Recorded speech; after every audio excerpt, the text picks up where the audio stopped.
రాజ్యాంగ పరిరక్షణ అందరి బాధ్యత అని కోనరావుపేట కాంగ్రెస్ పార్టీ మండల అధ్యక్షుడు ఫిరోజ్ షాషా అన్నారు. గురువారం కోనరావుపేట మండల రామన్నపేట కోలనూరు గ్రామాల్లో మార్కెట్ కమిటీ చైర్మన్ కచ్చకాయల ఎల్లయ్యతో కలిసి రాజ్యాంగ పరిరక్షణ పాదయాత్ర నిర్వహించారు. ఈ సందర్భంగా ఆయన మాట్లాడారు. మా రాజ్యాంగాన్ని అత్యంత పవిత్రమైన ప్రపంచంలోనే గొప్ప రాజ్యాంగంగా భావిస్తాము.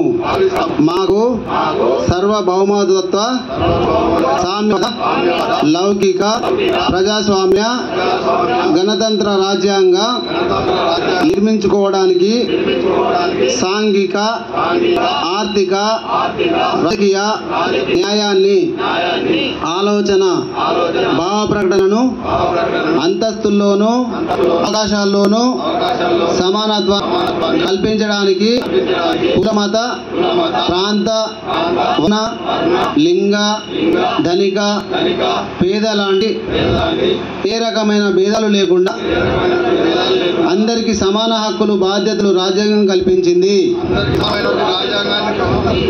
ఇటీవల పరిణామాలు రాజ్యాంగ స్ఫూర్తిని దెబ్బతీస్తూ ప్రజాస్వామ్య విలువలను కాలరాస్తూ సమాజంలో అశాంతి నెలకొల్పుతున్నాయి.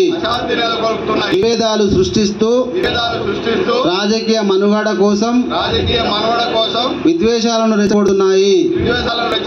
ఇలాంటి తరుణంలో శాంతి, అహింసలను మూల సూత్రాలుగా మనకు బోధించిన మహాత్ముడి స్ఫూర్తిగా మనుషులంతా ఒక్కటే అంటూ రాజ్యాంగంలో అందరికి సమాన హక్కులు కల్పించిన